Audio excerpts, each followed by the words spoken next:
Mon objectif avec cette vidéo n'est pas de vous montrer une stratégie quelconque. Mon objectif avec cette vidéo est de vous montrer une expérience personnelle qui m'a fait carrément changer de vision par rapport aux airdrops. Les 12 derniers mois, j'ai passé mon temps à farmer tous les airdrops possibles, puis tous les airdrops. Et cela juste comme je le voulais. Mais au bout de 9 mois, j'ai constaté que mes résultats ont commencé à baisser. Et c'est là que j'ai compris une dure vérité. Les airdrops, ce n'est pas juste un truc où tu cliques et tu attends une récompense. Ou du moins, ce temps est révolu. J'ai alors décidé de consacrer les 3 précédents mois pour étudier ce qui gagnait vraiment dans les airdrops. Et ce que j'ai découvert va potentiellement te choquer. Ils ont tous en commun une stratégie, une méthode que 99% de ceux qui farment les airdrops ignorent complètement. Aujourd'hui, je vais vous dévoiler les 5 points clés de cette stratégie. Et si vous les appliquez vous aussi, vous pourrez faire partie de ces 1% de gens qui gagnent les gros airdrops. Et restez jusqu'à la fin de cette vidéo, car même si les 5 points clés sont les plus importants de cette stratégie, il y a une dernière, une 6e, qui, grâce à elle, tu peux carrément changer la donne de tout au tout. On y va. Le premier point, et c'est avec lequel tout le monde doit commencer, les airdrops, c'est du sérieux. Oui, maintenant les airdrops, c'est du sérieux. Ce n'est plus juste que un truc simple qui se fait comme ça. Pourquoi? Comme je l'ai expliqué dans l'une de mes vidéos, qui sera juste ici, les airdrops sont une stratégie pour les entreprises et les projets grâce auxquels ils peuvent avoir ou toucher énormément de personnes. Les détails seront dans la vidéo. Si c'est assez important pour eux, ils sont prêts à mettre des millions, voire des milliers de dollars. Et qu'il y a même des personnes qui sont prêtes à investir dans des projets juste pour qu'ils puissent faire des airdrops. Ça en vaut vraiment la peine, que ça soit pris au sérieux. Au lieu de juste le faire comme ça, sans rien contrôler, tu peux soit traquer ce que tu fais, trier et organiser tes notes afin de ne pas te perdre dans toute la multitude de projets qu'il y a et savoir exactement ce que tu fais, la niche de projet auquel tu touches, le genre que tu vas suivre, le genre que tu vas farmer et les informations qui le concernent. Certains farment même les airdrops sans connaître les réseaux sociaux de leur projet qu'ils farment. Comment est-ce que vous pouvez avoir les news ou les informations importantes juste là? Et d'autres, carrément, ils le font sans rejoindre une communauté qui les informe dessus. Juste pour info, vous pouvez rejoindre le canal Telegram que j'ai créé où les gens comme toi et moi intéressés par les airdrops et qui veulent gagner gros avec se retrouvent pour y partager des infos importantes et utiles et farmer les projets qui récompensent grandement. Le lien sera dans la description ou dans le premier commentaire épinglé. On poursuit.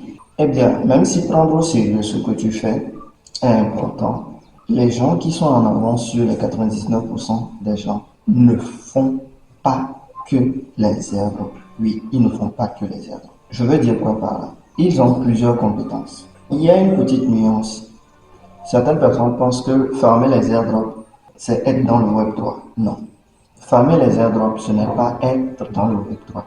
C'est, je peux dire, une partie du web 3. La majeure partie de ceux qui farment les airdrops et de ceux que j'ai remarqué chez eux, ils sont soit traders, développeurs, créateurs de contenu, ambassadeurs et plein d'autres. Ils ont plein d'autres compétences ou plein d'autres skills qui mettent à profit pour pouvoir non seulement gagner sur les projets et avoir un avantage compétitif par rapport aux autres qui ne font juste que farmer le projet. Déjà, prenons juste un exemple. Si quelqu'un est trader et qu'il a farmé un projet, il est par exemple éligible, il recevra son allocation. Mais vu qu'il sait trader, il peut faire passer son allocation, s'il a les bonnes stratégies et les bonnes méthodes, il peut doubler voire tripler son allocation au listing. C'est déjà une possibilité. Si quelqu'un est un ambassadeur d'un projet qui prévoit de faire un airdrop, même s'il est éligible, vu qu'il a contribué au développement du projet et à l'acquisition de nouvelles personnes au projet, il peut être éligible pour une allocation supérieur, vu que c'est un contributeur. De même que les développeurs, ils en reçoivent, de même que plein d'autres personnes, ou bien plein d'autres parties différentes qui interviennent dans le marketing et d'autres trucs du projet. Donc, déjà ça leur fait un plus en plus d'avoir farmé le airdrop. Et comme toujours, les projets sélectionneront plus leurs meilleurs contributeurs que tout le monde, afin que les récompenses qui soient distribuées soient vraiment intéressantes pour chacun.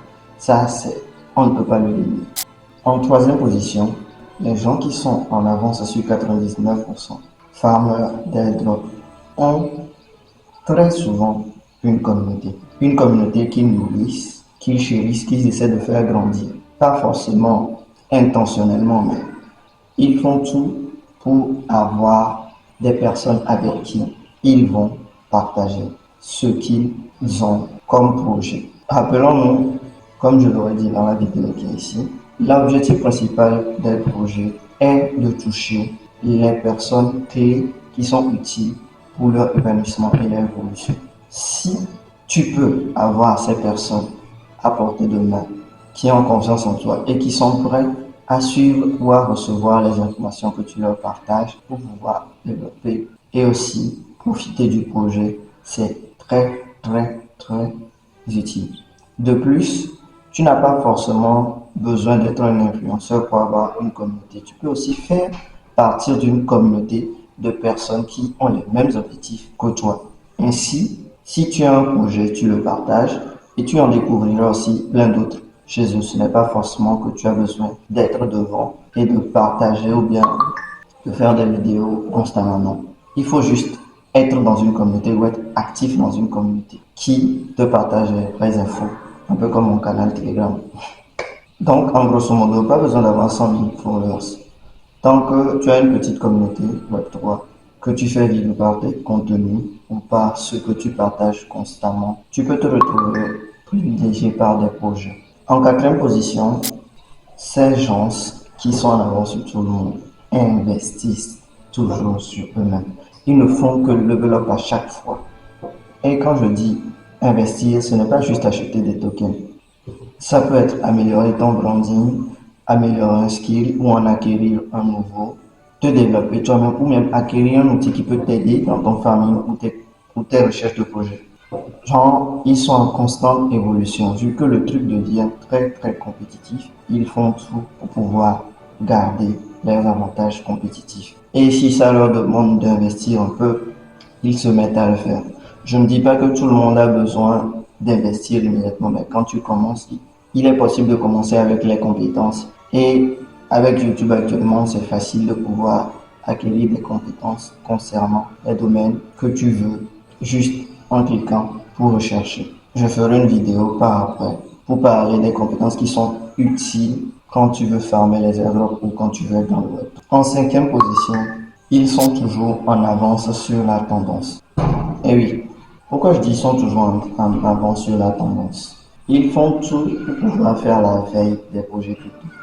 Grâce aux sites connus par tout le monde tels que airdrop.io, ICO Drop et ainsi de suite. Grâce à ces sites et ces tools, il y en a plein d'autres. Je ferai une vidéo où je parlerai de ces tools.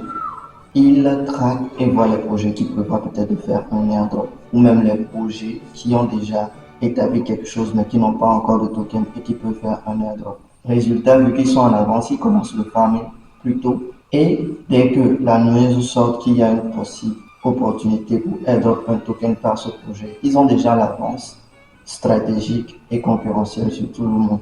Donc, si toi aussi tu veux gagner cette avance, faut commencer par savoir quel genre d'outil te permettra de faire cela et savoir si savoir ça pour pouvoir commencer par interagir et farmer à ta manière avant que les autres aussi puissent le découvrir. Je ferai une vidéo pour parler de ces genres de sites et d'outils très prochainement. Si tu es déjà arrivé jusqu'ici, c'est que cette vidéo t'intéresse. Je te prie de juste liker et de t'abonner. Et si tu as des questions, n'hésite pas à le poser en commentaire. Et en bonus, pour ceux que j'avais pas vu au début, pour ceux qui sont restés jusqu'ici, la dernière chose, la moindre, mais la plus importante de tout ce qui te permet de faire la différence, c'est simple. Ces personnes qui sont dans le top 1% ne se relâchent jamais. Dit comme ça paraît simple, mais parfois, le temps entre le farming d'un projet et son listing est si vaste que parfois tu peux devenir laxiste ou même négliger certains projets. Mais quand tu remarques que certaines personnes continuent d'être actives sur un projet, c'est parce qu'ils ont fait leurs recherches. Parfois, ces recherches ne peuvent pas être couronnées de succès, mais parfois oui. Mais juste parce qu'ils ont fait leurs recherches, ils ont fait leur veille, ils savent ce qu'ils font, ou du moins ils croient en ce qu'ils font, ils ne font pas du tout de paresse. Et le fait qu'ils sont constamment consistants sur leur famille et sur leur travail peut être récompensé comme ne peut pas l'être. Mais entre être récompensé grandement pour avoir été à fond sur leur projet et regretter au finish que non, j'aurais dû travailler plus, lequel est plus avantageux? Je vous laisse le choix de voir pour ce petit bonus. Alors pour résumer, prendre les airdrops au sérieux, développer une compétence, bâtir une communauté, rester consistant, investir en toi et anticiper les tendances sont en quelque sorte ce qui te permettra de te hisser toi aussi dans le top 1% des personnes qui gagnent gros au niveau des airdrops. Moi, je vais documenter tout ce que je vais faire par rapport à ces stratégies que je viens d'apprendre pour les prochains mois. Et si tu veux, toi aussi, en savoir plus et voir comment je vais évoluer, n'hésite pas juste à rejoindre le canal Telegram. Je laisserai le lien dans les premiers commentaires ou dans la description de cette vidéo. Sur ce, tu sais quoi faire pour rejoindre les 1% et dépasser les 99%. On se dit à la prochaine vidéo. Ciao.